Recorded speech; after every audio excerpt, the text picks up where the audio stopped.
আমাৰ hair fall দিনত আমি ৰাতি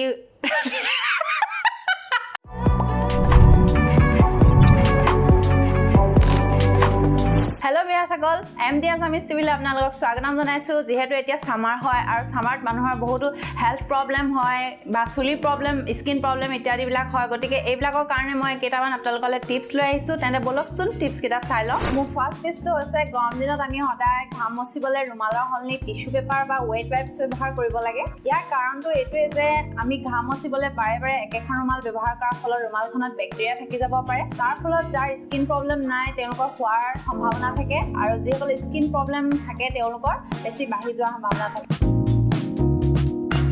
গতিকে যদি গৰম দিনত সম্ভৱ হয় আপোনালোকে টিছু পেপাৰ সৰু সৰুকৈ কাটি লগত লৈ ফুৰিব নাইবা ৱেট ৱাইপছ ব্যৱহাৰ কৰিব মোৰ ছেকেণ্ড টিপছটো স্পেচিয়েলি লেডিজসকলৰ কাৰণে হয় গৰম দিনত বহুত বেছি হেভি মেকআপ কৰাৰ পৰা লেডিজসকল দূৰতে থাকিব লাগে কাৰণ হেভি মেকআপ কৰাৰ ফলত স্কিনৰ প'ৰ্ছবিলাক ক্লগ হৈ যায় যাৰ ফলত দেহত থকা টক্সিক পদাৰ্থবোৰ ঘামৰ দ্বাৰা বাহিৰলৈ ওলোৱাত প্ৰব্লেম হয় আৰু তাৰ কাৰণে আমাৰ স্কিন প্ৰব্লেম হ'ব পাৰে যেনে পিম্পলছ ব্লেক হেডছ ইত্যাদিবিলাক হ'ব পাৰে গতিকে গৰম দিনত আমি সদায় লাইট মেকআপ প্ৰিফাৰ কৰিব লাগে মোৰ নেক্সট টিপটো হৈছে ঘামচি বা ৰেচেছৰ ওপৰত গৰম দিনত বহুতৰে ঘামচি বা ৰেচেছ হোৱা দেখা যায় আৰু এই প্ৰব্লেমটোৰ পৰা হাত ধৰিবৰ কাৰণে প্ৰথমে আমি গা ধোৱা পানীত নিমপাত বইল কৰা অলপমান পানী নাইবা ডেটলৰ কেইটামান ড্ৰপছ আমি মিহলাই গা ধুব লাগে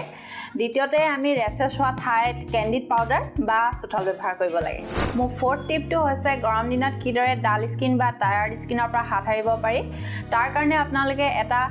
ৰিফ্ৰেছিং ফেচ টনাৰ বা ফেচ মিষ্ট সদায় লগত ৰাখিব যেতিয়া আপোনালোকে ডাল ফিল কৰিব তেতিয়া আপোনালোকে অলপমান মুখত স্প্ৰে কৰি ল'ব তেতিয়া আপোনালোকে পুনৰ ফ্ৰেছ ফিল কৰিব মোৰ ফিফথ ইম্পৰ্টেণ্ট টিপটো হৈছে ৰ'দত ওলাই যাওঁতে সদায় আপোনালোকে ছানস্ক্ৰীন ইউজ কৰিবই ছানস্ক্ৰীন ইউজ কৰোঁতে দুটা কথা আপোনালোকে সদায় মনত ৰাখিব প্ৰথম কথাটো হৈছে ছানস্ক্ৰীনত মিনিমাম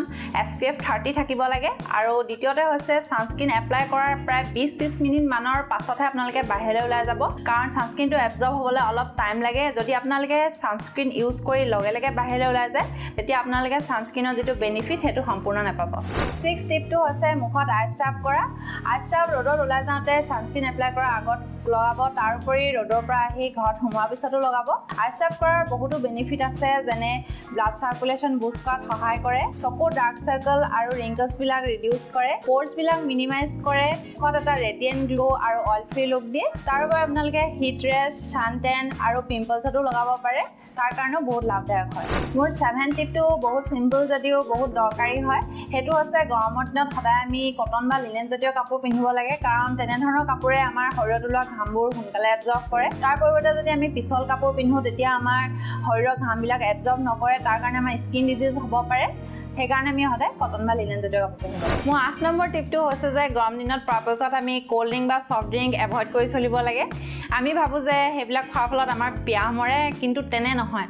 সেইবিলাক খোৱাৰ ফলত আমাৰ বডিত ডিহাইড্ৰেশ্যন হয় যাৰ কাৰণে আমাৰ পিয়াহ বেছিহে লাগে তাৰ পৰিৱৰ্তে আমি সদায় ফ্ৰেছ ফল মূলৰ জুচ বা পানী খোৱাটোহে বেছি প্ৰিফাৰ কৰিব লাগে আৰু এটা দৰকাৰী কথা যিটো আমি হয়তো সকলোৱে জানো কিন্তু নেগলেক্ট কৰোঁ সেইটো হৈছে আমি গৰম দিনত সদায় পানী খোৱাৰ পৰিমাণটো বঢ়াই দিব লাগে পাৰিলে ডেইলি 8 পৰা 10 গিলাচ পানী আমি খাব লাগে মোৰ 9 নম্বৰ টিপটো হৈছে চুলিৰ কাৰণে গৰম দিনত যিহেতু চুৱেটিং বেছি হয় সেইকাৰণে হেয়াৰ ফল প্ৰব্লেমো বেছি হয়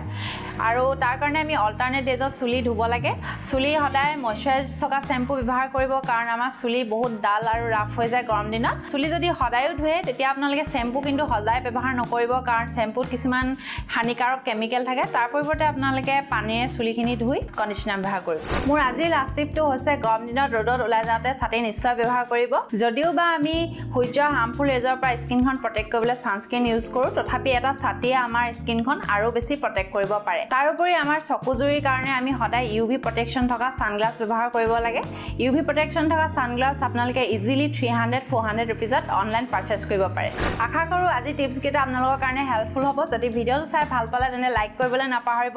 আৰু আপোনালোকৰ যদি কিবা ছামাৰ টিপছ আছে তেন্তে নিশ্চয় মোক কমেণ্ট বক্সত কমেণ্ট কৰি জনাব তাৰোপৰি মোৰ চেনেলটো ছাবস্ক্ৰাইব কৰি ল'ব কাৰণ মই আগলৈও আপোনালোকৰ কাৰণে বিভিন্ন ধৰণৰ ইণ্টাৰেষ্টিং আৰু ইউজফুল টপিকৰ ওপৰত ভিডিঅ' আনি থাকিম লগতে নটিফিকেশ্যন বেলটো প্ৰেছ কৰি ল'ব যাতে সেই সকলোবোৰ ভিডিঅ' নটিফিকেশ্যন আগতীয়াকৈ পায় তেন্তে আজিলৈ আহিছোঁ আকৌ লগ পাম এটা নতুন ভিডিঅ'ত এটা নতুন টপিকৰ সৈতে